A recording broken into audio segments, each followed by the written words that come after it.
Bonjour à tout le monde, bienvenue sur ce nouveau Twitch Advance. Je suis Emmanuel Hiver, directeur délégué du concours Advance et j'ai le plaisir ce soir d'être accompagné avec les responsables des différentes épreuves que vous allez passer, puisque je pars du principe que si vous êtes là ce soir, c'est que vous avez validé votre vœu. Ça y est, c'est fait. Deuxième étape. Maintenant, la troisième étape arrive et c'est la plus importante. C'est le concours en tant que tel. Donc, on va pouvoir commencer à travailler sur vos dossiers. Je vous rappelle que dans le concours Advance, il y a 3 notes. La première note, elle est faite. C'était la note dossier. Donc, on a maintenant tous les éléments qui ont été remontés par Parcoursup.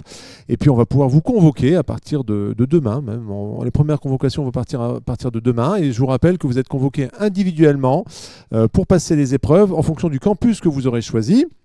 Et ces épreuves, elles sont au nombre de 3. Nous avons le QCM de mathématiques, le QCM d'anglais et bien sûr l'entretien de synthèse et de motivation. Donc, avec moi ce soir, les personnes qui sont derrière tout ça, on va pouvoir leur poser toutes les questions. N'hésitez pas, hein, j'ai le petit téléphone à côté de moi. Je ne suis pas en train de regarder une série, je vous rassure. J'aurai beaucoup la tête sur mon téléphone. Mais c'est pour regarder vos questions. Et moi, j'en ai préparé quelques-unes aussi, forcément. Donc, on va déjà commencer par leur demander qui ils sont. Et on va commencer par vous. Alors, je sais qui vous êtes, mais présentez-vous, s'il vous plaît, à notre public qui aimerait savoir qui se cache derrière ce visage. Oui, donc bonjour à tous. Donc moi, c'est Amélie Rosier. Je suis enseignante en mathématiques à l'ESME. Voilà, donc j'interviens sur le cycle ingénieur de l'ESME et plus particulièrement dans la majeure finance de l'école. Et donc, vous occupez de quelle épreuve ? Eh bien, du QCM de maths du concours Advance. On pourrait donc le deviner. À ma gauche, bonsoir. Bonsoir, alors moi je suis Florie Bossiani, je suis la directrice adjointe du service des admissions sur l'IPSA du campus de Paris et donc je suis responsable de l'épreuve de synthèse et motivation. Merci Florie, on termine par vous. Bonjour, alors bonjour, je m'appelle Herman Moka, je suis chef du département langue à l'IPSA et je suis également jury Advance. Et donc responsable de l'épreuve de l'anglais, bien sûr. Ah bah oui, hein, of forcément. course. Alors, on va essayer, on va pas faire épreuve par épreuve, ça va pas être très sympa. On va essayer de jongler, de passer d'une épreuve à l'autre. Donc, j'attends vraiment vos questions. Elles sont là sur le chat. Hein. Pour l'instant, il n'y en a pas, mais j'imagine qu'il va y en avoir beaucoup puisque vous êtes très nombreux ce soir. Alors, moi, j'en ai une première. Ces épreuves, j'ai envie de dire, est-ce qu'elles sont difficiles ? Est-ce qu'aujourd'hui, il faut être super bon en maths, super bon en anglais, très à l'aise à l'oral pour les réussir, ou est-ce que, au contraire, elles sont faites de façon à ce que tout le monde peut s'y retrouver ? On peut commencer par les maths, par exemple. Oui, tout à fait. Alors, donc faut savoir que le QCM de maths, donc c'est un QCM à choix, donc questionnaire à choix multiples, qui est composé donc de 50 questions. Les questions sont réparties selon 3 niveaux de difficulté, facile, moyen et difficile. Donc voilà, il y a 3 niveaux de difficulté. Après, les questions portent sur le programme de terminale, le programme de maths de terminale.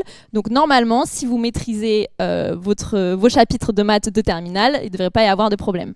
Après, on va rentrer dans le détail des épreuves, comment elles sont composées, les QCM, comment ça se passe. Mais on va continuer le petit tour de table. Donc, est-ce qu'il faut être extrêmement très bon en anglais ? Est-ce qu'il faut être bilingue pour réussir ces QCM d'anglais ? Absolument pas. Alors, si vous l'êtes, c'est super. Bravo, et vous serez les bienvenus, mais si vous ne l'êtes pas, vous serez aussi les bienvenus. Donc c'est un test qui est fait pour tout le monde, juste en fait pour nous, pour voir quel est votre niveau et pour ensuite voir de quel niveau on va partir pour pouvoir travailler et pour pouvoir atteindre le niveau souhaité pour valider vos diplômes d'ingénieur. Donc ça répond à la question de Paul Bermil, quel niveau d'anglais est demandé ? Ça dépend vraiment des candidats. Chacun peut s'y retrouver en fait. Oui, vraiment, on a des candidats qui ont un niveau très élevé, donc un niveau advanced, C1, et d'autres qui vont avoir un niveau A2 par exemple. Donc après, s'ils ont un niveau A2, ils devront travailler un peu plus durant l'école pour améliorer leur niveau, parler un peu plus anglais, partir à l'étranger, tout le monde part à l'étranger pendant un semestre, pour travailler dessus et s'améliorer. Mais en soi, le test n'est pas fait pour éliminer les étudiants ou les candidats qui ont des niveaux plus faibles. Et après, exactement. En fonction de l'évaluation, on voit. Exactement. Okay. Et puis, donc, le dernier gros morceau, puisqu'on va voir qu'au niveau des coefficients, c'est celui qui est le plus important, l'entretien de synthèse et de motivation. Alors, est-ce qu'il faut déjà avoir passé plusieurs entretiens pour être à l'aise ? Comment ça se passe ? Qu'est-ce qu'il faut faire pour bien réussir son entretien de synthèse et de motivation, en gros ? Déjà, il faut se préparer. Il faut se préparer. Là, ils sont en train de se Faut se préparer préparer. puisqu'ils sont là. Il va s'agir vraiment d'une discussion. Donc, l'idée, c'est de être à l'aise. Il y a des timides, il y a des stressés. Tout le monde va stresser le jour J. L'idée, c'est d'articuler, de respirer. Il y a plein de conseils. Maintenant, tout le monde n'est pas à l'aise à l'oral. Maintenant, tous les Quelqu'un candidats. qui n'est pas à l'aise à l'oral, comment ça va se passer pour lui? Ah, comment ça va se passer? Ça va bien se passer. Hein. Il va être déjà accompagné tout le long de ses épreuves sur le campus. Hein. Il n'est pas tout seul. Il n'est pas tout seul déjà quand il va arriver sur le centre d'épreuve. On peut peut-être parler de l'organisation. Ah oui. Donc je suis un candidat, j'attends impatiemment ma convocation qui va arriver par mail et qui sera disponible sur mon espace candidat. Tout à fait. Donc je suis convoqué, on va dire, allez, ça commence vendredi prochain, le 10, le 11, allez, je suis convoqué samedi ou même dimanche, puisqu'il paraît qu'on convoque aussi le dimanche. Hein. Ne soyez pas étonnés si vous êtes convoqué un week-end, puisqu'on a beaucoup de candidats. Je vous rappelle que le concours Advance, c'est le seul concours d'ingénieurs post-bac avec une prépa intégrée qui s'oblige quelque part à rencontrer tous les candidats pour vous donner votre chance de défendre justement votre dossier à l'oral. Et ça, c'est très très important pour nous de vous rencontrer, de savoir qui vous êtes. Mais par contre, on a beaucoup de candidats à voir sur une période qui est extrêmement courte. Donc ne soyez pas étonnés si vous êtes convoqué pour vos épreuves un samedi ou un dimanche, ça peut arriver. Donc voilà, je suis convoqué tel jour, j'ai rendez-vous à 10h. Donc j'arrive, je me présente, qu'est-ce qui se passe? Alors on va nous indiquer quelles épreuves on passe en premier. Puisque selon les campus, soit on passe d'abord les épreuves de QCM de maths et d'anglais. Donc on passe d'abord les maths puis l'anglais d'affilée. Hein. D'ailleurs, il n'y a pas de pause entre les maths et l'anglais. On enchaîne 1h30 de QCM de maths, puis sur le même écran, puisque ça va être sur ordinateur. Ça, on va parler un peu de la logistique après. Et puis 30 minutes d'anglais. Donc au bout de 2 heures de QCM, j'ai terminé. Il y a une pause. Voilà. Selon les campus, c'est 15 minutes, 30 minutes, voire 1 heure, hein, pour le temps de faire passer tous les candidats. Et ensuite, pendant cette pause, on est accueilli, on est entouré d'étudiants du campus. Donc on n'est pas tout seul dans une salle d'attente, juste avec les autres candidats. On est entouré, il y a des animations. Donc tout est fait pour détendre le candidat, pour vraiment faire une pause entre les épreuves de QCM qui ont pu être passées avant et ensuite entretien de motivation. Si l'entretien de motivation se fait avant les épreuves QCM, il y a de toute façon une salle d'attente. Hein. Je viens, on confirme que je suis bien convoquée ce jour-là. Voilà, on me remet des petits papiers et on m'accueille dans une salle d'attente. Voilà, on va aller me mettre dans une salle d'attente. Et tous les campus ont des étudiants qui vont être sur place pour discuter, détendre, parler aussi de leur expérience. Et ensuite, le jury va venir chercher. Alors tout simplement le jury, c'est une personne. Il n'y a qu'une personne en face du candidat. D'accord. Il n'y a qu'une personne. Et tu veux Donc c'est un tête-à-tête en fait, c'est ça? C'est un tête-à-tête. Ok, d'accord. Le jury vient chercher le candidat et j'imagine qu'il l'amène dans un endroit dédié pour passer l'entretien dans les meilleures conditions. C'est ça, il y a des salles dédiées. Ça peut être un box où donc on est tout seul dans cette petite pièce, ou ça peut être aussi dans une salle avec d'autres pôles de jury. Donc il faut se préparer aussi sur le fait qu'on n'est pas forcément tout seul dans la même salle. Donc ça, il faut le savoir, hein. Il y a plusieurs pôles. Alors, tout est vraiment bien conditionné pour qu'on puisse s'entendre, on puisse communiquer avec son jury en face-to-face et ne pas être dérangé par les autres. Mais voilà, il faut savoir qu'on n'est pas forcément seul avec son jury dans une seule et même salle. Alors, et c'est qui les jurys? C'est quoi les profils des jurys justement? Qui sont nos jurys? Alors, la majorité des jurys, ça peut être nous déjà, Amélie, moi ou Herman, ou toi. Et moi. Emmanuel, tout à fait. Donc ça peut être, la majorité vont être des alumni, donc des diplômés des écoles. Ça dépend des écoles en fait. Ça dépend des écoles. Il y a une majorité quand même qui se fait ressentir depuis quelques temps, des professeurs de toutes les matières, des professeurs d'anglais, d'électronique, de mathématiques, de physique. Tous les professeurs en tout cas qui sont dans nos écoles, ce sont uniquement des personnes qui travaillent dans nos écoles et des personnes de l'administration. Ça peut être même un des directeurs d'une des 4 écoles. Oui, ou alors des responsables de filière, des responsables des admissions, des relations internationales, voilà. C'est pour ça que moi le conseil que je donnerais peut-être à ceux qui vont passer l'entretien, c'est de bien savoir à qui ils ont affaire. Tout à fait. Le jury se présente. Hein, le jury se présente, ça fait vraiment partie de l'épreuve. Le jury, pour mettre à l'aise le candidat, va se présenter devant vous et c'est un des conseils qu'on donne, hein, c'est de retenir qui on a en face de nous parce que ça va nous permettre de discuter et de pouvoir ensuite poser des questions. Oui, d'orienter en fait, de montrer. Un peu plus ciblé, si c'est quelqu'un qui s'occupe des relations internationales. Exactement. On sait qu'il y a des semestres d'études, des échanges, donc c'est toujours intéressant aussi de poser des questions là-dessus. C'est ça. Ça montre qu'on se projette. On montre notre intérêt et l'idée c'est pas de toute façon de pas faire un monologue. Donc c'est une vraie discussion. Donc même si on n'est pas à l'aise à l'oral, la bonne nouvelle c'est que ça vous prépare pour le grand oral quelques mois plus tard. Mais c'est surtout qu'on va vous mettre à l'aise. Voilà. On vous met le contexte, on vous met à l'aise et on discute. On discute pendant 30 minutes. Alors on va revenir bien sûr, à Tout chaque à fois fait. on va faire un petit ping-pong. On va s'intéresser aux maths. Alors comment fonctionne ce QCM de maths? Comment il est organisé? Alors, on a vu que c'était une épreuve qui allait durer 1h30. Il y a des questions par rapport à l'organisation, donc c'est pas besoin d'apporter un ordinateur, c'est nous qui le fournissons. Et après voilà, concrètement, je suis devant l'ordinateur, je dois commencer mon QCM de maths. Qu'est-ce qui se passe? Oui, alors c'est bien un QCM d'1h30, donc il y a 50 questions. Effectivement, les ordinateurs seront fournis par les écoles, donc il faut juste apporter de quoi écrire. On fournit même le brouillon. Je crois qu'on fournit même les stylos. Ah, on fournit ok. tout. Bah voilà, donc vous n'apportez rien sauf votre cerveau. Et la pièce d'identité. Ah oui, la pièce d'identité, tout à fait. Alors vous avez la possibilité de naviguer entre les différentes questions. Donc si on ne sait pas répondre à une question, on peut passer à la suivante et revenir sur la question à laquelle on n'a pas répondu plus tard.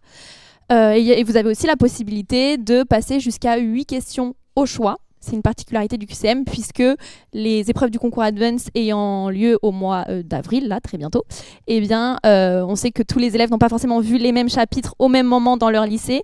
Donc voilà, si vous tombez sur une question qui est liée à un chapitre que vous n'avez pas encore vu, vous pouvez la passer. Voilà. Et si on y répond, il se passe quoi à cette question? Parce qu'en fait, il y a donc 50 questions en tout, Oui. si j'ai bien compris, 42 obligatoires pour avoir la note maximale. C'est ça. Elles seront pas prises en compte en fait parce que on est obligé de laisser les 8 questions, c'est ça? Je crois qu'elles sont prises en compte.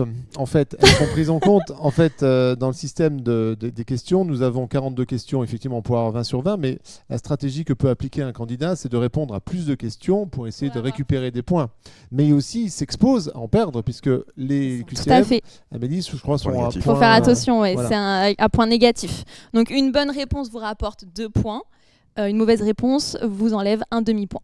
Et donc, Donc, pas c'est de un réponse. choix stratégique à faire. On peut essayer Ouais, de tout à répondre fait. à plus de questions pour avoir plus de points, mais on peut aussi s'exposer à en perdre plus de points si jamais on répond sur des choses qu'on ne maîtrise pas. Ouais, donc faut faire attention. Si on n'est pas sûr, je conseille de pas prendre le risque.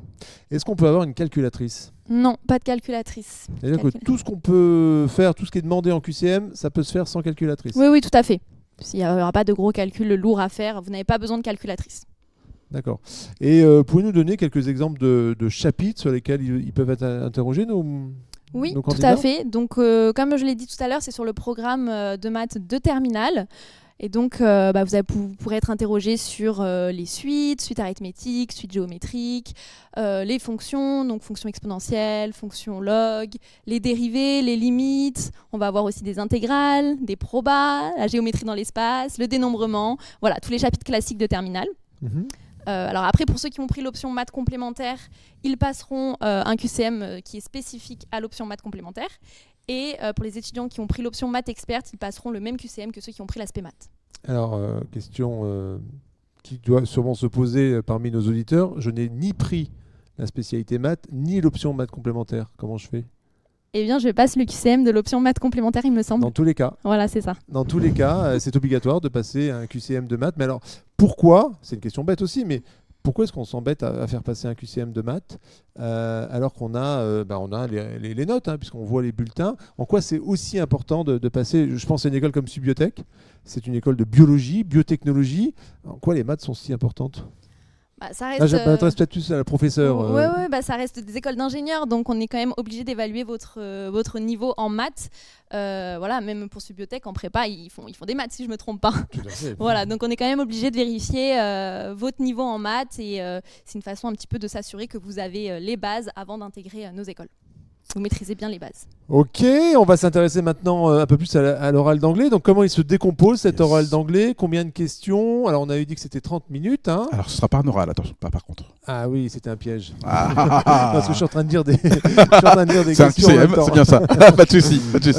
C'est bien un On a QCM. fait passer des oraux en anglais, on a arrêté, on s'intéresse. Alors justement, tiens, je vais rebondir sur mon erreur. Pourquoi on ne peut pas passer d'oral d'anglais? Comment est-ce qu'on peut évaluer le niveau de quelqu'un grâce à des QCM plus qu'à l'oral? Alors, le QCM va te permettre en fait de pas avoir la partie charme et la partie en fait un peu comment dire être un beau parleur, si tu vois ce que je veux dire. En fait, il y a des étudiants, des candidats qui sont très à l'aise à l'oral et qui vont pouvoir faire passer un niveau peut-être un peu plus faible parce qu'ils sont à l'aise, ils savent comment parler aux gens, ils sont confortables, alors que d'autres auraient plus de difficultés, même si leur niveau pur de grammaire et de compréhension va être plus élevé. Donc je pense que le QCM permet d'avoir quelque chose de très neutre, parce que la réponse est correcte ou fausse. Et là aussi, il y a un système de malus et de bonus. Exactement, comme pour les maths, 2 points pour une réponse positive, une réponse bonne, excusez-moi, et 0,5 pour une réponse qui est négative, et si on ne répond pas à la qui est question, fausse. 0 points. 0 point. Donc 0 des point. fois, il vaut mieux ne pas répondre. C'est pareil pour les maths, j'imagine aussi. Si on n'est pas sûr de sa réponse, plutôt que de risquer de perdre 0,5. Bon, ça a l'air pas grand-chose, 0,5, mais accumuler. C'est ça, accumuler. En fait, il faut faire attention. Dans ces cas-là, c'est un QCM, donc on peut toujours travailler par élimination. Et c'est ce qu'on vous conseille en général. Par exemple, on va se dire que la réponse A et la réponse B, on est sûr que ce ne sont pas les bonnes réponses. Donc on est entre C et D. Et là, on va prendre le temps de réfléchir. Est-ce que c'est C ou est-ce que c'est D? Après, oui, on ne va pas essayer de deviner toutes les réponses parce qu'on va perdre beaucoup de points au passage. Et est-ce qu'il y a toujours une seule bonne réponse ou il peut y avoir plusieurs bonnes réponses? Une seule bonne réponse. Pour chaque question, une seule bonne réponse. On a des questions à choix multiples, en maths et en anglais. Et c'est souvent les candidats nous demandent mais comment ça se passe si j'ai plusieurs réponses possibles? La notation, comment elle se passe? Moi je le sais, mais... Alors en maths, oui, il peut y avoir plusieurs réponses possibles. Et c'est même indiqué, hein, c'est indiqué dans la question. Oui. En fait, il y aura une petite astérisque qui dira qu'il y a plusieurs réponses possibles, en fait. Donc ça veut dire que si on ne répond pas toutes les bonnes réponses, finalement, on n'a pas l'intégralité du point. Ouais, la question Si j'ai bien sera compris. fausse, hein. La question ne sera pas considérée comme ça. exacte. Et On même va si faire on coche attention pas à toutes ça. les bonnes réponses. Si c'est Voilà. faux ou qu'on coche pas tout, c'est pas... De toute façon, le conseil qu'on Oui. vous donne, c'est d'aller sur notre espace candidat. Vous avez la plateforme où vous pouvez vous entraîner. Je ne sais pas si c'est fait déjà, mais c'est bien de vous mettre déjà à l'aise avec l'outil parce que ça sera exactement le même outil que vous allez utiliser. Donc entraînez-vous avant d'arriver le jour J, c'est toujours intéressant. Et puis vous pouvez bien sûr aussi télécharger les annales. Là, ça sera donc du papier, mais au moins ça vous donnera aussi les différentes questions qui ont été posées les années précédentes. On va revenir donc sur l'anglais après, parce qu'il y a aussi le contenu, sur quoi on est interrogé. On repasse à l'entretien de motivation. Donc, on a dit qu'on était dans une bienveillance totale. On pose deux questions, mais qu'est-ce qu'on pose comme question? Qu'est-ce qu'un jury va pouvoir poser comme question, concrètement? Alors, il y a plusieurs types de questions, mais l'idée, c'est de savoir qui est le candidat. D'accord. Alors, le jury a le dossier scolaire Parcoursup du candidat. Ça, c'est important de le notifier. Hein. C'est comme ça. C'est pour ça qu'on appelle ça un entretien de synthèse et motivation. Donc, l'idée, c'est de connaître le candidat avant déjà qu'on aille le chercher dans sa salle pour orienter justement les questions. Donc, il y a plusieurs critères d'évaluation. Alors, on va faire une synthèse du dossier scolaire. Donc, le candidat va pouvoir aussi amener des éléments et apporter des éléments sur son dossier. Des explications, en fait. Des explications sur son parcours. Tout à fait, quel qu'il soit, sur des éléments de personnalité, ses activités. En fait, l'idée, c'est vraiment qu'on sache... donc, il y a la partie dossier scolaire, comme tu as dit tout à l'heure, il y a une première partie, c'est sur le dossier, donc on a quand même un coefficient dessus. Le jury, il ne va pas passer tout son entretien à gratter sur les notes, les appréciations, etc. L'idée, c'est de défendre notre parcours scolaire, parce qu'on va avoir les bulletins et les appréciations. Donc ça, c'est une première partie, mais tous les éléments de personnalité. Donc, il y a plein de conseils. En fait, on veut que vous puissiez nous raconter votre vie de manière structurée. Ça dure combien de temps déjà un entretien? Ça dure 30 minutes. En gros, il y a 30 minutes. On prend 5 minutes pour se présenter chacun, donc le jury et puis le candidat. Alors, quand on se présente, on ne commence pas à faire un monologue pour tout de suite dérouler... j'ai maths physique, moi je suis dans tel lycée, et puis alors, faut que je vous explique, voilà. On se présente de manière assez light, qui je suis, on peut rappeler le lycée dans lequel on est, voilà. Et ensuite, le jury va amener petit à petit des questions. Alors, il n'y a pas d'ordre précis sur les questions, puisque c'est une discussion, donc c'est pas un interrogatoire. On va se passer la parole, et moi ayant vécu plusieurs jurys, enfin plusieurs concours, et d'un candidat à un autre, ça va changer. Tout dépend de ce que va pouvoir nous dire. Ça va changer. Alors, l'ordre, enfin le déroulement de l'entretien. Moi, si je suis un candidat, la question que je peux me poser, c'est qu'en fonction du jury avec lequel je vais passer, je ne vais pas être noté de la même façon, parce que j'imagine il y a quand même un côté subjectif. Comment est-ce qu'ils notent les jurys du coup à la fin? Comment est-ce qu'ils évaluent les candidats? Alors ils ont une grille d'évaluation avec, quand je dis des notes, c'est vraiment de l'évaluation avec des critères. Il y a différents critères. Donc les questions vont s'orienter justement pour pouvoir mettre une note sur ces critères d'évaluation. Et il y en a plusieurs. Il y en a plusieurs. Alors, je ne vais pas tous les énoncer, mais il y a l'intérêt de l'école, la motivation, la personnalité, être honnête sur son dossier scolaire. C'est plus ça en fait qu'on va évaluer quand on parle de votre dossier scolaire. Est-ce que vous êtes capable d'être honnête sur votre dossier? Voilà, on ne va pas passer tout l'entretien là-dessus. Les activités, les centres d'intérêt, et puis pourquoi vous avez toutes vos chances de rentrer dans cette école. Donc montrer la motivation, la connaissance des écoles. Donc il y a vraiment plein de points qui peuvent être abordés. Et on va faire ce qu'on appelle la discussion va aller de fil en aiguille. On va parler de sport, de musique, ok. Est-ce que tu connais la vie associative d'ailleurs? Est-ce que tu te projettes? Est-ce que tu as vu, pas vu? Comment tu connais l'école? Donc ça veut dire qu'être venu en journée porte ouverte, en journée d'immersion, avoir rencontré les élèves peut-être sur un salon, ou au moins s'être renseigné sur Internet, avoir participé à ce genre de Twitch, c'est quand même quelque chose qu'il faut mettre en avant. C'est quelque chose qu'il faut mettre en avant. Alors, sur sa lettre de motivation en premier, et puis le déroulé à l'oral de motivation, en fait, rentrer dans le détail. Que le candidat ait pu venir ou pas, parce qu'on a quand même pas mal de candidats qui ne peuvent pas forcément à cause des emplois du temps ou parce qu'ils sont à l'étranger en lycée français. Il y a les réseaux sociaux, il y a Instagram, TikTok, donc on pousse vraiment les candidats à aller se renseigner par n'importe quel moyen. Et si le candidat n'a pas de connaissances sur l'école, c'est un peu plus compliqué parce que là on se dit ok, il vient, mais comment il va montrer qu'il connaît l'école, comment il va montrer son intérêt, puisqu'il n'a pas du tout de connaissances sur ce qui va se passer. Donc on va effectivement gratter en tant que jury, on va demander un petit peu à ce qu'il connaît quand même les spécialités, le domaine. On va lui poser des questions sur le métier d'ingénieur. On veut voir le domaine. Donc c'est important de se renseigner sur le domaine puisqu'on a 4 écoles, on a quand même plusieurs domaines différents. Le métier d'ingénieur, ce que c'est. Si on ne sait pas ce qu'est un ingénieur, c'est un peu plus compliqué, puisque quand même on forme pendant 5 ans en post-bac. Et donc il y a différents axes de motivation. Le domaine, le métier d'ingénieur, et puis la connaissance des écoles, pour résumer. Ok, c'est un vaste sujet. C'est un beaucoup. Vaste sujet. Alors, on n'a pas rappelé les coefficients. Coefficient pour les maths, c'est 4. C'est ça. Coefficient pour l'anglais, c'est 3. Et coefficient pour l'épreuve de motivation, 7. C'est un donc coefficient 4 plus 3, 7. ça fait 7. Donc finalement, l'épreuve de motivation englobe les deux coefficients. Alors non pas que les maths et l'anglais soient moins importants, mais c'est vrai que nous, sur le concours Advance, on met vraiment une prime à l'humain. On veut savoir qui vous êtes. Alors la question que j'ai envie de poser aussi, c'est est-ce qu'il faut forcément être un bon élève? Parce que je vois que c'est un peu les questions qui ont été posées sur le chat. À quoi servent ces épreuves? À juste apprendre les bons élèves ou à essayer de voir un peu le potentiel de chacun? Et si on n'a pas forcément 20 sur 20 au QCM, et si on n'a pas... Alors, la motivation, c'est encore autre chose, mais je sais pas, moi, quelqu'un qui a 12 au QCM de maths, 12 au QCM d'anglais, est-ce qu'il se dit, ça y est, c'est mort pour moi?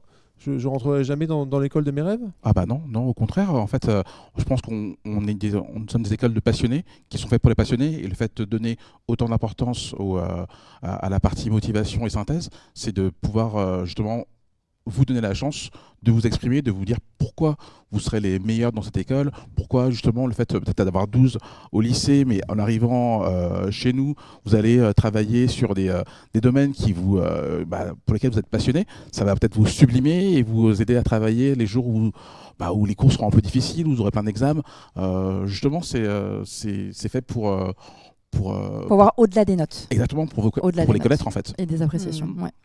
Tout à fait. Alors, il faut aussi, on regarde aussi les notes. C'est important Bien sûr d'avoir ce socle scientifique quand on veut être ingénieur, et puis d'avoir cette connaissance de l'anglais, parce que c'est quand même la langue qui est sûrement utilisée. Et il y a même des cours qui sont essentiellement donnés en anglais dans les écoles.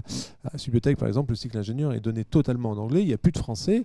Donc, ça demande quand même un niveau en anglais, mais qui peut être amélioré, forcément, puisque je vous rappelle que vous, en tant que terminale, vous allez rentrer dans nos écoles dès la fin de la terminale. Vous êtes là pour 5 ans dans le cycle préparatoire intégré, et on va vous amener à avoir un certain niveau. On va revenir sur les maths.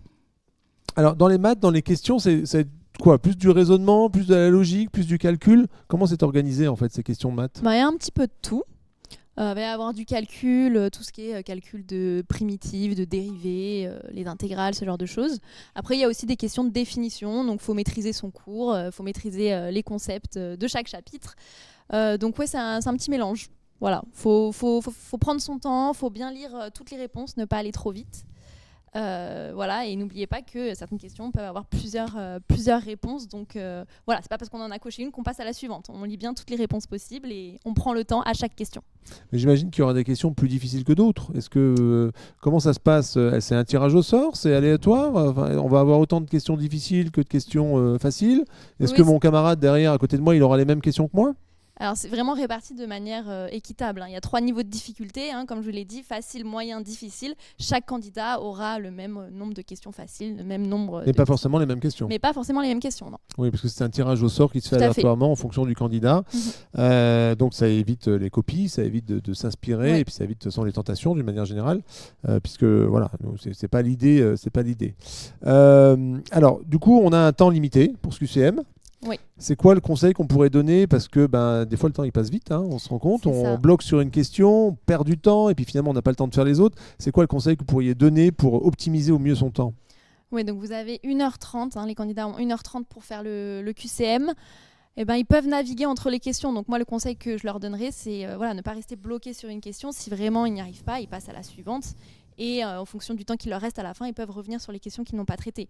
Mais voilà, il ne faut pas passer 3 heures sur une question. Si on n'y arrive pas, on passe à la suivante. D'accord, et j'imagine que c'est la même chose pour l'anglais. Exactement. la même chose. Alors justement, on va rentrer un peu dans le détail du QCM d'anglais, on n'en a pas encore parlé. Il est composé comment? Qu'est-ce qu'on va avoir comme question en QCM d'anglais? Alors, vous allez avoir 30 questions qui vont être décomposées en 3 parties. Donc, une partie grammaire, 10 questions de grammaire, 10 questions de vocabulaire et 10 questions de compréhension écrite.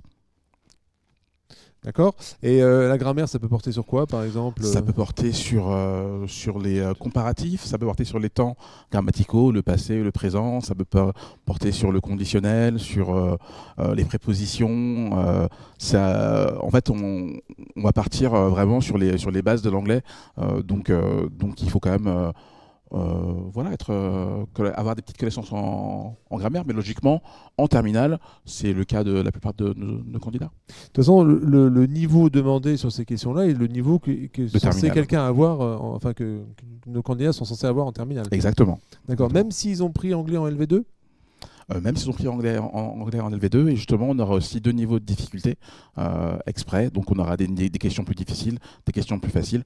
Après ce sera à eux de bien lire les questions, bien lire toute la phrase, d'essayer de trouver les petits indices. Parfois on a des petits indices sur une phrase. Donc ça se fait en se préparant. Et comme tu disais tout à l'heure, je pense en utilisant les annales qu'on trouve sur le site du concours Advance, par exemple, ça peut être très pratique pour savoir un petit peu de quoi il va s'agir avant de le faire. Parce que c'est vrai qu'un QCM, c'est pas forcément habituel pour les terminales. En terminale, on en fait rarement. Enfin, c'est au lycée, extrêmement rare. c'est Par très, contre, très dans rare. l'enseignement supérieur, attendez-vous à avoir quand même Oui. souvent des évaluations sous forme de QCM. Oui. Et pareil, dans les pays anglophones, ça arrive très régulièrement qu'on a des tests en QCM. D'accord. Alors en parlant d'anglais, on va faire la liaison avec l'entretien. On m'a posé la question là, et c'est une très bonne question. Est-ce que si j'ai choisi une section anglophone, je ferai mon entretien de motivation en anglais? Absolument pas. Pourquoi? Pourtant, ça pourrait être bien. Eh bien, très bonne question. C'est pas gentil. Très bonne question. Fut un temps, nous faisions des oraux en anglais. Ça n'a pas été forcément parlant, et je reviens sur ce que Herman a dit tout à l'heure. L'idée, alors une section anglophone, ils viennent pas. Tous ceux qui demandent une section anglophone ne viennent pas d'un parcours forcément type section européenne. Il y a pas mal de candidats qui ont un bon niveau en anglais et qui souhaitent avoir un parcours complètement en anglais pendant 5 ans. Donc il y a de l'adaptation qui va se faire. On va plus poser des questions, on va parler de voyage, on va parler d'immersion. Souvent les sections anglophones, en tout cas c'est ce que j'ai remarqué en préparation, il y a pas mal de candidats qui ont voyagé, qui ont beaucoup voyagé, donc ils vont parler plutôt de ça à la motivation. Bien sûr, on va le voir, que la section anglophone est souhaitée. Et on va pouvoir poser des questions. Est-ce que tu te sens à l'aise? Est-ce que tu te sens prêt? Est-ce que tu es conscient de comment ça va se dérouler? Bien sûr, il y aura une adaptation. Et on pourra poser des questions sur le parcours qu'il a eu. Est-ce qu'il a fait des maths et de la physique déjà en anglais? Il va pouvoir aussi poser des questions pour savoir comment se passent les cours réellement en post-bac. Donc voilà, l'oral en anglais ne sera pas du coup d'actualité, même si je souhaite une section anglophone. J'élargis justement, et je profite de t'avoir Herman, parce que c'est des questions aussi qu'on se pose. Pour faire une section anglophone, on va élargir un peu le débat. Souvent on nous pose la question de savoir, mais moi j'aimerais bien faire la section anglophone parce que je veux progresser en anglais, mais j'ai peur de ne pas avoir le bon niveau. Alors quel est le niveau attendu pour faire une section anglophone, à ton avis, toi qui es expert en anglais? Déjà, à mon avis, si on veut progresser, c'est pas vers la section anglophone qu'on va se tourner, parce qu'en général, on va aller chercher des étudiants qui ont déjà un bon niveau et qui, bien sûr, on peut tous progresser, mais si l'objectif est de progresser, ça va pas être intéressant pour vous et ça risque d'être un peu difficile.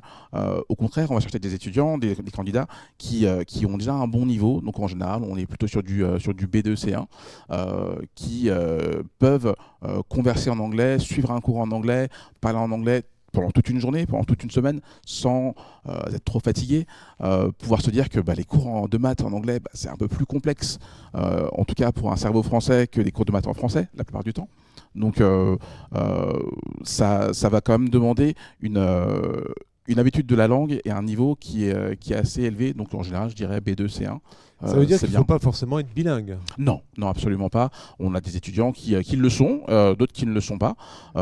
Et ça marche dans les deux cas. Donc à partir du moment où on est à l'aise, qu'on maîtrise la langue totalement, qu'on peut s'exprimer et dire tout ce qu'on veut, qu'on peut comprendre des théorèmes en maths, en physique, vous êtes bon. D'accord, ok. Bon, l'avantage des maths, qu'on parle anglais ou français, c'est la même chose. Oui. C'est des chiffres. On revient un peu sur... Pas que. Ouais, t'as dit oui, non, parce que c'est pas que. Plus des lettres dans les études supérieures. Oui, c'est vrai. Il y a de moins en moins de Il y a chiffres. beaucoup de X et de Y qui se promènent. Voilà. Justement, par rapport aux exercices qui vont être, enfin aux questions qui vont être posées, peut-être rentrer un peu plus dans le détail. Vous avez parlé des chapitres qui vont être abordés, mais moi j'ai du mal à imaginer. Alors après, effectivement, je pourrais regarder les annales pour avoir un peu plus d'idées, mais qu'est-ce que, je sais pas moi, si j'ai un calcul à faire, on me donne pas la possibilité de prendre la calculatrice, j'ai un brouillon, ça va prendre du temps. Moi, ça me fait un peu peur de ne pas avoir d'outils comme ça pour faire les maths. Rassurez-moi. Non, mais c'est parce qu'ils n'en ont pas besoin en fait. Il n'y aura pas de calcul hyper long à faire. Voilà, les calculs qu'il peut y avoir, c'est comme j'ai dit, du calcul de dérivés, calculer des petites intégrales comme ça, mais ça se fait très facilement en brouillon. Ils n'ont pas besoin de calculatrice pour répondre à ce genre de questions. C'est du raisonnement. C'est du raisonnement et c'est plutôt des définitions, je dirais, de cours. Pour avoir parcouru les annales, c'est vraiment des définitions. On n'est pas c'est pas un petit problème à résoudre, donc raisonnement, pas vraiment. C'est vraiment, faut maîtriser ces définitions de cours et savoir les retrouver ensuite quand on a les questions sous les yeux. Mais d'accord, c'est un bon entraînement pour le bac. Oui, tout à fait. En révisant pour le concours Advance, on révise pour le bac, ça c'est sûr. Ok. Alors, je regarde les questions qui arrivent au fur et à mesure. N'hésitez pas. Alors, attendez, je les ai perdues, mes questions. Elles sont où? Elles sont là. Alors, il y a beaucoup de questions sur des questions plutôt personnelles, sur les... Ah oui, tiens, justement, ça me fait penser. Comment ça se passe si j'ai un aménagement? Je fais plus de questions, j'ai plus de temps. Vous savez comment ça se passe? Vous savez, les gens qui ont des aménagements pour les tiers-temps. Je te laisse. Les tiers-temps. Alors les tiers-temps, selon, une majorité des cas, les tiers-temps, c'est 2 heures de QCM de maths et 10 minutes de plus d'anglais, donc 40 minutes de QCM d'anglais. Et ils peuvent donner des indications sur les types d'aménagements qu'ils peuvent avoir. Ça se fait en amont, ça se fait maintenant. Ça se fait en amont, ça se fait maintenant sur le contact voilà. du concours Advance. Alors, on en a eu déjà beaucoup, mais s'il en reste encore quelques-uns, si vous ne l'avez pas encore fait, il faut vraiment les envoyer pour les valider. Il faut vraiment les envoyer à l'adresse, elle va être affichée là dans le chat, c'est contact@concours-advance.fr. Et comment ça se passe? Et en fait, finalement, quand vous allez sur votre ordinateur, grâce à votre identifiant, parce que vous allez vous loguer sur les QCM avec chaque identifiant sera personnel, vous aurez totalement tout de suite le tiers-temps qui sera pris en compte. C'est ça. Donc pas de panique là-dessus. C'est reconnu avec le numéro Parcoursup. Plus de temps. Souvent c'est plus de temps en fait. Finalement. Souvent c'est plus de temps. Après il y a des aménagements qui sont un petit peu plus particuliers, mais en tout cas ce sont des salles qui sont normalement à part. Et quand on a vraiment des restrictions, nous on a les indications en tant que centre d'épreuve. Vraiment à la lettre. Il peut y avoir quelqu'un qui accompagne, il peut utiliser son propre ordinateur. Voilà. Des fois, c'est du simple à un petit peu plus complexe, mais en tout cas, on est tous capables de s'adapter. Les centres d'épreuve sont prêts pour ça. Et on a des salles tiers-temps spécifiques avec très très peu de candidats. Donc le but, c'est que tout le monde soit le plus à l'aise possible. Alors, je ne sais pas si on a des thèmes qu'on n'a pas encore abordés, des questions très précises sur les entretiens ou sur l'entretien ou sur les QCM. Techniquement, on a essayé de vous donner toutes les informations importantes, en tout cas.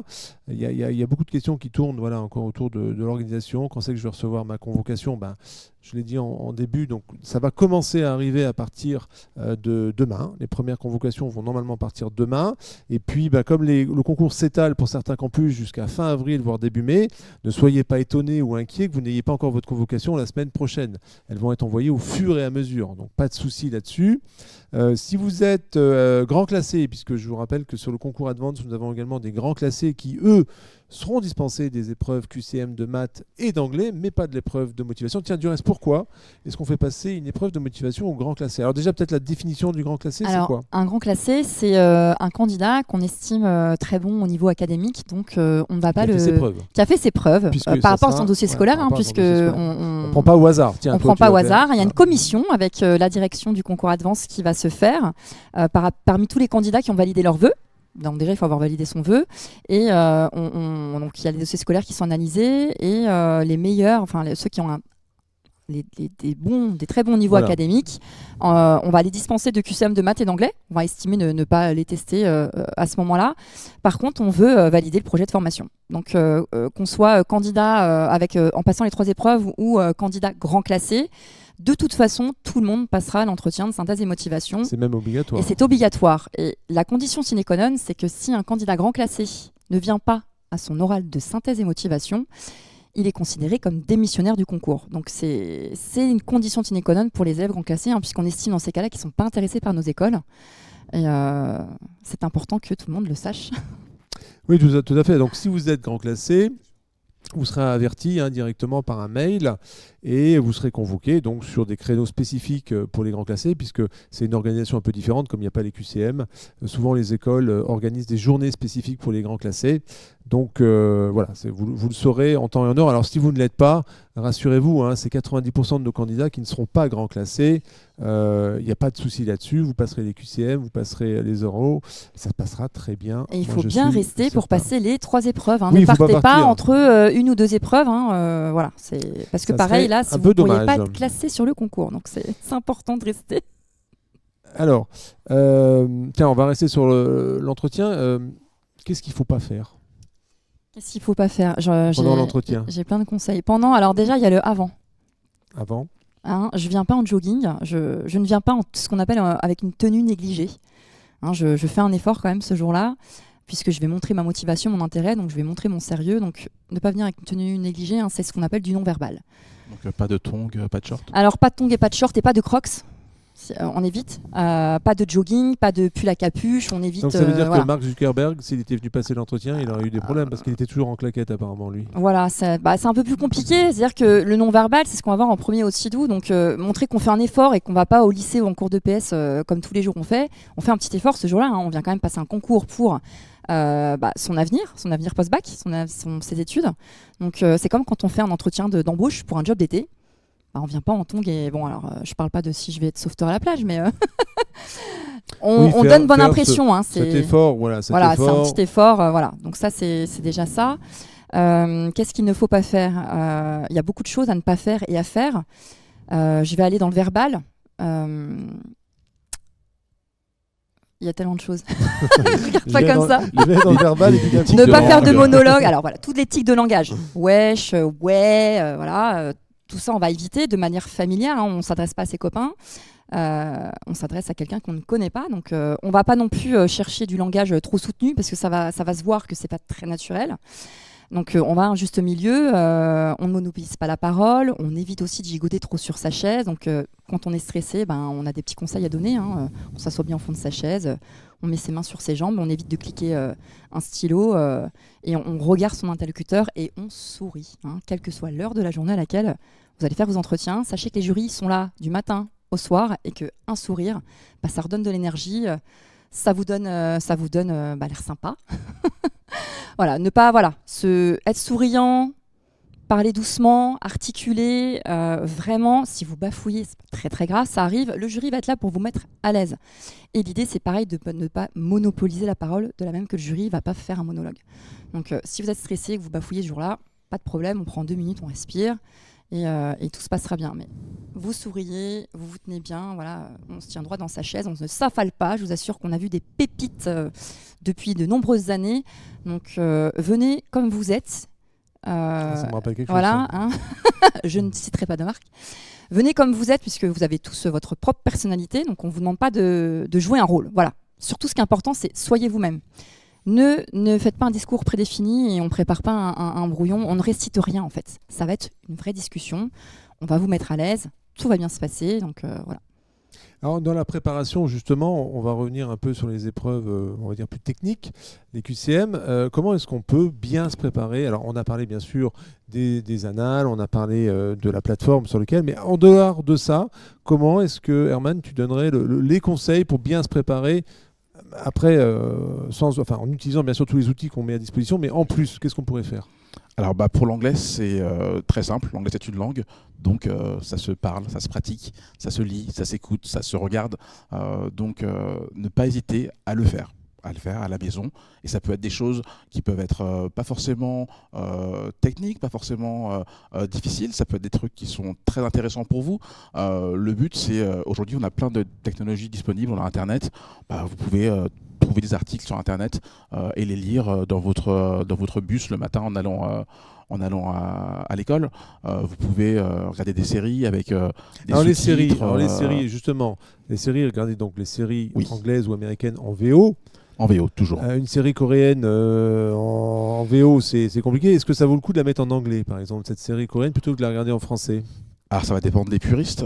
Les puristes vont nous dire il faut absolument que ce soit en VO avec des sous-titres, pourquoi pas en anglais? Est-ce qu'on peut mettre des sous-titres? Alors, imaginons, moi j'aime mes séries, je veux progresser en anglais, et je fais l'effort de la mettre en VO, mais je mets des sous-titres en français. Alors ça, je vais vous conseiller de ne pas le faire.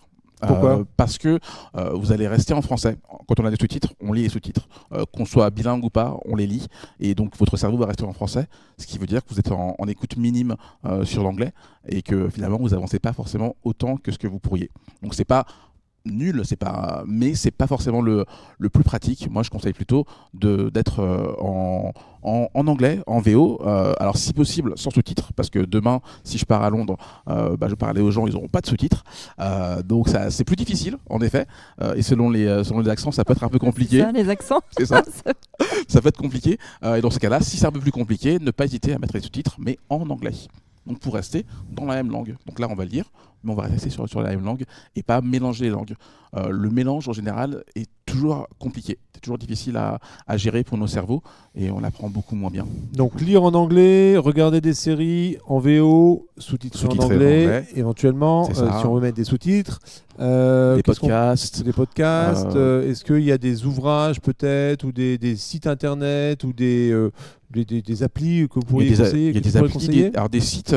En général, moi, je propose toujours aux étudiants, aux candidats, de regarder un site qui s'appelle Breaking News English, en fait, qui propose plein d'articles de journal qui sont des articles de petite taille, donc qui vont vous prendre 3-4 minutes à lire maxi et qui sont parfaits pour votre compréhension écrite par rapport au test à l'épreuve d'anglais du concours Advance.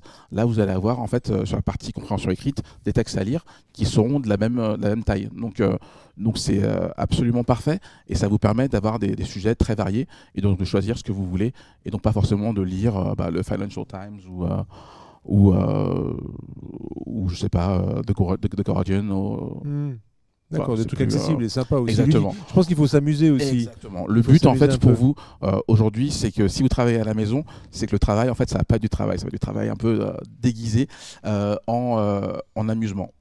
Si vous travaillez, si vous faites de l'anglais et que finalement l'anglais passe au second plan et que le premier plan c'est vraiment faire ce que vous avez envie de faire, on apprend plus rapidement et c'est beaucoup plus sympa et on sait qu'on va y revenir. Parce que demain, si je vous fais travailler de la grammaire à la maison, vous allez le faire une fois, mais pas tous les soirs. Si par contre vous jouez à un jeu vidéo en anglais, vous lisez un article sur le foot, vous adorez le foot, la ligue anglaise de foot, là vous pouvez le faire non seulement une fois, mais le lendemain et la semaine prochaine. Et donc c'est quelque chose qui se travaille sur la longueur. Parce que les langues, mine de rien, ça prend du temps et que ça se joue surtout sur la régularité. Merci. Même question, Amélie. Comment est-ce qu'on peut s'entraîner encore plus au QCM de maths en dehors des annales et en dehors de la plateforme qui est disponible? Ouais, alors déjà, avant de faire les annales, le premier support avec lequel réviser, c'est son cours. On est obligé de passer un petit peu de temps sur la phase apprentissage de cours avant de s'entraîner. Ensuite, si on voit qu'on a un petit peu trop de difficultés, ne pas hésiter à aller demander de l'aide à ses professeurs ou réviser avec ses amis. Des fois, il y en a qui fonctionnent mieux en révisant à plusieurs. Et après, il y a aussi des supports qui existent maintenant un petit peu partout sur Internet. Vous en avez un peu en tête, à conseiller en tout cas, des supports? Oui, il y a plein de chaînes YouTube de maths. Il me semble que tu as ta chaîne YouTube, non? Alors, j'ai pas ma chaîne YouTube, mais j'ai un petit compte TikTok sur lequel je fais des vidéos de maths. Voilà. Donc, allez-y, ça peut être intéressant. D'ailleurs, mon collègue aussi a un petit compte Instagram pour apprendre l'anglais. Allez, on va faire de la pub pour une fois pour nous.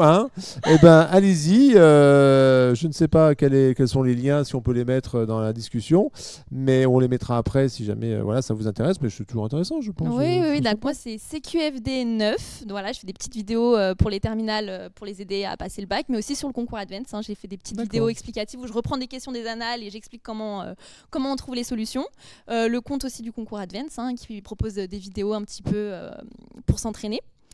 Voilà. Et donc toi, Herman? Et moi, c'est sur Instagram et c'est The English Teacher avec Z-E, un peu à la française. Où là, c'est plutôt un compte de mèmes assez drôle sur l'apprentissage des langues et l'anglais en général. Pour justement être un peu dédramatiser un peu le côté l'anglais c'est difficile. En fait, ça peut être très fun. D'accord, vous allez prendre des followers ce soir, vous allez voir. Ok, je regarde les questions. Bon, on y répond au fur et à mesure dans le chat. J'avais 10 de moyenne en maths en première et je suis passé à 15 en terminale. C'est possible de parler de son évolution scolaire pendant l'entretien? Eh ben oui, il faut le faire. Et c'est pendant l'entretien de motivation qu'on va pouvoir parler de ça et c'est très positif. Donc ça montre que vous avez détecté ce qui n'allait pas en première. Il y a une mise au travail. Et ça, c'est important de le mettre en avant parce que ça va aussi vous projeter dans les 5 ans qui vont suivre. Donc c'est important. Et je l'ai fait à l'envers. J'avais 15 de moyenne en première. Qu'est-ce qui s'est passé? Je suis passé à 10 Alors en terminale. là, c'est là que ça va être c'est là que ça va être intéressant. C'est là qu'on va pouvoir ça se lit pas sur juste un bulletin scolaire. Donc on va détecter, on va essayer de détecter ce qui s'est passé et c'est là qu'il faut être honnête. Voilà. Il peut y avoir eu plein de choses dans la vie du candidat qui ont fait ça. Alors je vais rebondir sur un conseil de ce qu'il ne faut pas faire. Si jamais, il ne faut jamais dire que c'est la faute de son professeur ou la faute du lycée. Il faut rester toujours objectif. Donc, il faut trouver une manière d'expliquer ces petits accidents de parcours. Il faut être honnête. On peut dire qu'on a moins travaillé aussi. On peut dire, voilà. Alors, moi, je parlais du professeur ou le professeur, il ne travaillait pas à ma place. Faut toujours être objectif. Et oui, on a eu des candidats qui se sont mis au travail un petit peu trop tard. Enfin, trop tard. Alors, il n'est jamais trop tard. Pourquoi ?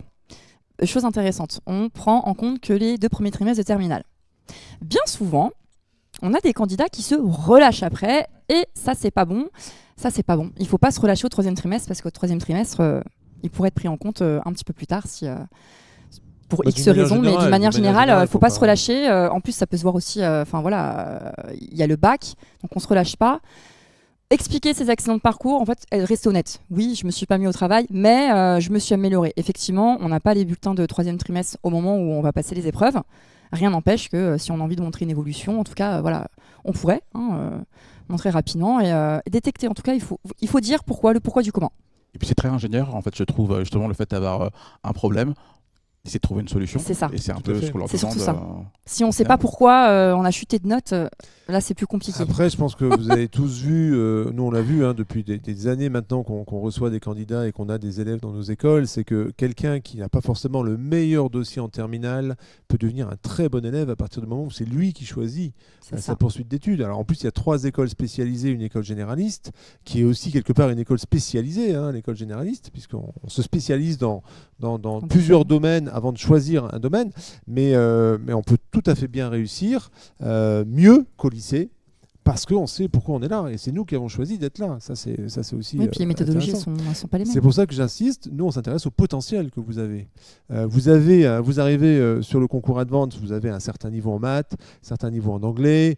Alors l'aisance à l'oral, c'est même pas ça qu'on va juger, Non. c'est le fond qu'on va C'est juger. Alors exactement la ça. forme est importante, elle peut habiller le fond, mais le fond de se dire, voilà, moi je suis vraiment un passionné par l'aéronautique, je suis un passionné par l'informatique, les biotechnologies, j'ai envie de me lancer dans le métier d'ingénieur parce que je sais ce que c'est un ingénieur, j'ai discuté avec des amis de mes parents ou mes parents qui sont ingénieurs, j'ai vraiment envie de partir d'une idée, d'un concept, de trouver un produit fini, enfin bref, tout ça, ça se travaille.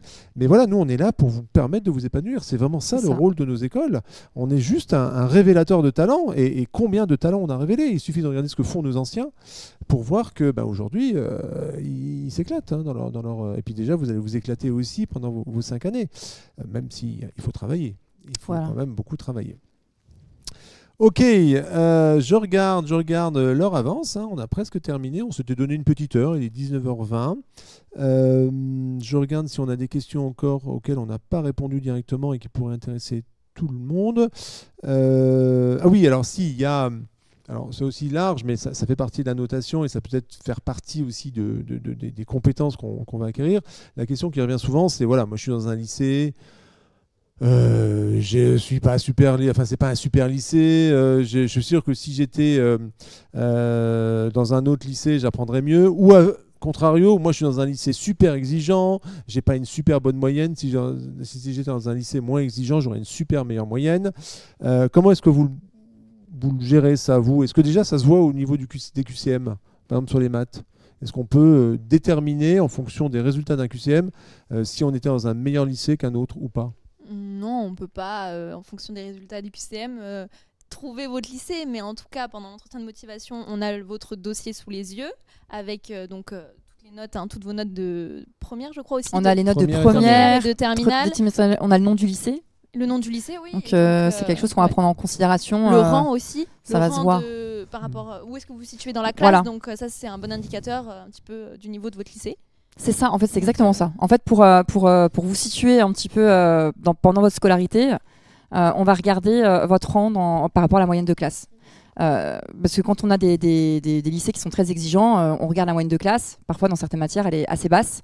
Et si on se situe au même niveau ou un peu plus, ou voilà, juste en dessous, ça nous permet effectivement d'évaluer et de voir un petit peu où se situe l'élève. Quel que soit le lycée, en fait, puisque maintenant, un lycée privé, il y a un lycée public, il y a plus de comparatif, je trouve, en tout cas. Non, Donc, et puis en fait, ma question derrière tout ça, c'était est-ce qu'on peut être finalement pas avoir des super notes en maths ou en anglais et avoir performer un dans très les bon QCM? score au QCM, Est-ce ouais. que c'est possible? Est-ce que Ah ça oui, se tout à voit fait. ça? Si on se prépare bien, C'est ça. il n'y a pas de raison. On peut tout à fait avoir de bons résultats. Et justement, tout à l'heure, on parlait d'exercices qui est différent de ce qu'ils font. Donc, ça peut être aussi un révélateur pour eux. Ils peuvent se dire, finalement, c'est pas la même chose. Et je suis peut-être plus à l'aise, justement, dans le QCM et avoir une meilleure note que ce qu'ils auraient eu en face à face au lycée, par exemple, ou en test au lycée. D'accord, ok. J'ai une question, alors je vais y répondre directement puisqu'elle concerne Subbiotech. Alors, il y avait aussi une question dans le chat. L'avantage aussi, vous voyez, de ce panel, c'est que finalement, on représente les 4 écoles du concours Advance, le SME, l'IPSA. Ah bah non, 2 fois le SME. IPSA. Ah oui, ah non, il nous manque l'EPITA. Il nous manque l'EPITA, oui. Ah zut, alors j'aurais dû me taire. Ah. Et moi, je représente Subbiotech également. Et là, il y a une question pour Subbiotech. Est-ce que Subbiotech, on s'intéresse au niveau de SVT? Alors, pas dans les QCM, puisqu'il n'y a pas de QCM de SVT. Effectivement, on va regarder si vous avez pris la spécialité ou pas SVT, ce qui n'est pas non plus une obligation. Mais d'une manière générale, on va regarder un peu tout. La SVT, en fait, on va pouvoir la récupérer. C'est SVT, il y a beaucoup de notions d'apprentissage, surtout quand on enlève le côté géologie. À Subbiotech, il n'y a pas. Donc non, si vous n'avez pas pris la spécialité SVT, c'est pas très grave. Si vous l'avez prise en première et vous l'avez abandonnée, parce que malheureusement vous n'avez pas le choix, vous devez en garder que 2. Et c'est vrai que pour Subbiotech, c'est la seule école où les 3 seraient intéressantes finalement. On a des élèves qui réussissent très bien avec et sans. Il faudra un peu rattraper, mais ça se fait très naturellement. Voilà, alors écoutez, moi je pense qu'on a fait un peu le tour. Alors on n'a pas parlé des bachelors, parce qu'il y a quand même des questions sur les bachelors. Alors ça dépend des écoles, vous pouvez aussi candidater bien sûr au bachelor. Donc en fonction des écoles, il y a des épreuves ou pas. Alors on va parler d'IPSA pour le coup. Florie, est-ce qu'il y a un entretien de motivation au bachelor? Oui, alors le bachelor il est hors Parcoursup pour Oui, l'IPSA. mais c'est pas grave. On peut Non, mais aussi c'est bien de candidater- préciser, voilà, on peut puisque aussi on- candidater. De toute façon, c'est trop tard là maintenant. Aujourd'hui, Oui, bah oui. La validation c'est fini. Alors il y a un entretien de motivation Mhm. et un QCM de maths en fonction du niveau dans lequel on est. Donc si on est en terminale, on va avoir un petit QCM de maths sur la spécialité maths ou qui sera orienté plus STI2D, puisque D'accord. si je suis STI2D, je peux candidater sur le bachelor de l'IPSA. Et effectivement, j'ai un entretien de synthèse et motivation.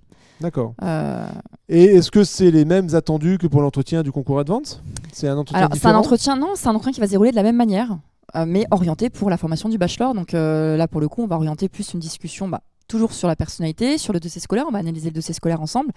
On va peut-être même prendre un petit peu plus de temps puisqu'on n'a pas réellement on n'a pas les mêmes voilà. épreuves et les mêmes contraintes Ça, que c'est sur un typique- concours c'est pour national. l'IPSA, ça, Ça, c'est pour l'IPSA, ouais. typique IPSA. Et puis, en plus, on peut le faire en visio ou en présentiel. Et c'est un professeur de l'IPSA qui va c'est des professeurs, par exemple pour le bachelor, c'est vraiment des professeurs ou de la direction pédagogique qui va passer les entretiens. Donc l'aspect de la personnalité et puis est-ce que je connais cette formation déjà, est-ce que je connais cette école, ça c'est un point important. Si je candidate et que je connais pas le bachelor, ça va être plus compliqué. Et on s'entraîne avec les annales on a des annales spécifiques pour le bachelor, mais prendre la spécialité maths du concours Advance, ça peut marcher aussi pour se préparer D'accord, oui, au de toute QCM façon, de maths, c'est du post-bac. Hein, Les maths restent les maths. pour Exactement. Alors, je ne sais pas si Amélie, vous avez des informations sur le bachelor à l'ESME. Alors, je sais qu'il y a un entretien de motivation, donc pareil, qui est fait avec des enseignants de l'ESME. Je ne suis pas certaine pour le QCM, je pense qu'il y en a un, oui. Mais Bon, à je s'enseigner préfère pas m'avancer parce que... s'enseigner directement. Moi, je peux répondre pour Subiotech. Il y a effectivement un entretien aussi de synthèse et motivation pour le bachelor qui est différent de l'entretien pour le concours Advance. Donc, si vous êtes candidat aux deux, vous aurez deux entretiens parce que c'est pas la même finalité. Effectivement, c'est pas les mêmes formations, c'est pas les mêmes enjeux. Donc, on va pas utiliser la même chose. Et puis, on essaiera de vous convoquer le même jour pour que vous passiez les deux entretiens. Et c'est vraiment le... Ça, c'est pour Subiotech. Hein. Ça, c'est pour Subiotech, tout D'accord. à fait. Après, pour l'EPITA, on va pas parler pour eux, ils sont pas là, mais il y a plus, en plus, ils ont plusieurs bachelors. Oui. Il y a des entretiens aussi avec l'armée, parce qu'ils font des partenariats avec l'armée. Donc voilà. Mais là, je vous laisse revenir vers chaque école si vous voulez avoir plus d'informations sur le bachelor. C'était juste une petite parenthèse. Eh bien, écoutez, moi, je pense que on a fait le tour. On a presque terminé. Moi, j'ai une dernière question pour vous, avant qu'on se quitte. C'est une question qui est très classique, mais qui est importante, je trouve. Si vous aviez une seule chose à conseiller, un seul conseil à donner, le plus important pour vous, donc c'est le dernier qui va passer, qui va être le plus embêté, ça serait lequel en un mot. Allez, on va commencer par les filles, Herman. Hein, tu termineras. Allez Amélie, le conseil ultime pour bien réussir ces QCM. On va segmenter. Donc voilà, le conseil le plus utile pour réussir le QCM de maths. Un seul truc à retenir, mais en top liste. Franchement, je dirais ayez confiance en vous et ne paniquez pas. Ne pas paniquer devant les QCM parce que ça Ouais. peut être effectivement Un peu la gestion du stressant. temps, stressant, Voilà. on perd ses moyens. Oui, tout à fait. Donc, Alors comment on fait pour pas perdre son moyen? Vous avez des conseils? Là, c'est pour tout le monde. Comment on fait pour gérer le stress? La respiration. L'inspiration, ouais. Ouais. La respiration? La Ouais. respiration. Prendre une ouais. grande inspiration, c'est ça? Ouais, on bloque. On 1, prend le temps. 2, on bloque. 3 et on expire. On inspire par le nez, je crois. Hein, Ouais, hein. et après, on expire par la bouche. Hein. C'est Et comme il faut le- garder l'air comme dans le le yoga. ventre. Hein. C'est Ouais, comme le ouais. yoga. Alors, c'est ça. voilà, on va pas faire une séance de yoga pendant le truc, mais c'est bien de le faire Non, avant. mais ça fait peut-être, ralentir, hein. Ça fait ralentir, le voilà. rythme cardiaque. Et Donc ça, c'est valable pour permet tout le de- monde. Si un jour vous êtes stressé, bonne respiration. Donc, ne pas stresser. Ouais. Ne pas paniquer. Pour l'entretien de motivation, c'est quoi le conseil ultime? Il y en a plein. Oui, mais Alors, le je- conseil ultime. Souriez. Vous êtes filmé. Non, je rigole. c'est vrai, c'est important de Sourire. sourire. Ouais. Sourire. Souriez et pareil, il y aura toujours du stress, donc souriez. C'est un des Le conseils. sourire, c'est-à-dire l'attitude d'une manière L'attitude, générale. voilà, Montrer qu'on est souriez, content d'être là, finalement. Oui, parce que en fait, quand on sourit, psychologiquement, hein, c'est un exercice. Quand on sourit, après, on se sent quand même beaucoup mieux. Et l'interlocuteur en face de nous va rendre ce sourire. Et là, en fait, tout va aller naturellement. En fait, c'est pour ça C'est que vrai que ça change tout. Hein. Quand ça on change dit tout. bonjour en souriant, ça change tout déjà. Ouais. Et Herman, the advice, The advice. ultimate advice. Pretty hard. Il y en a tellement mais- à donner. Si je devais en donner un, Par rapport à l'anglais, hein, donc par rapport à la l'anglais, préparation du QCM d'anglais. alors par rapport à l'anglais, durant le concours, quand vous passez l'épreuve, faites-vous confiance. Je pense que c'est important de ne pas remettre ces questions, ces réponses en cause. Souvent, les étudiants les candidats vont avoir cette mauvaise habitude de se dire ah, je crois que c'est A, mais finalement ah bah non, c'est peut-être B. Je crois qu'il y a peut-être un piège. On va partir sur le gut feeling, comme on dit en anglais. Et donc, si ça sonne bien, c'est sûrement ça. Ah oui, d'accord, ok. D'accord. En général, c'est l'une des manières de. Mais alors, par contre, dans sa tête, parce que Ah oui, pas, par contre, dans la tête, oui, dans la s'il vous tête, plaît, oui, on, c'est ne, pas- on ne parle pas pendant les épreuves On du ne lit pas les concours. questions à haute voix. Mais Il y en a, voilà, parce que c'est des habitudes qu'on a tous un petit peu, on parle, Ouais. on parle tout seul. Mais là, non. Voilà, écoutez, merci à vous trois. C'était, je pense, assez intéressant. J'espère qu'on a répondu à la majorité de vos questions. On continue d'y répondre avec le chat. Il y a des questions qui sont très spécifiques. Alors, peut-être une dernière sur l'entretien, sur des situations personnelles, familiales, compliquées. Est-ce que c'est le moment d'en parler lors de l'entretien ?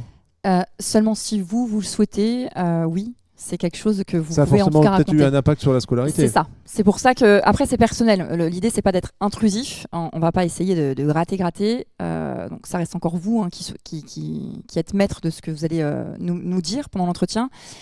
Si vous sentez que c'est quelque chose que vous pouvez, en tout cas, que vous pouvez vous pouvez parler, faites-le.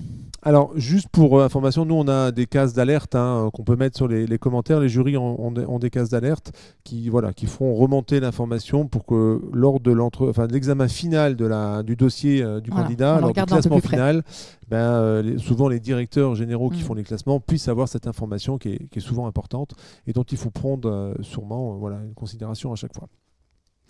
Voilà, écoutez, merci à vous d'avoir été là jusqu'au bout. Merci Amélie, merci Avec Florie, plaisir. merci Herman.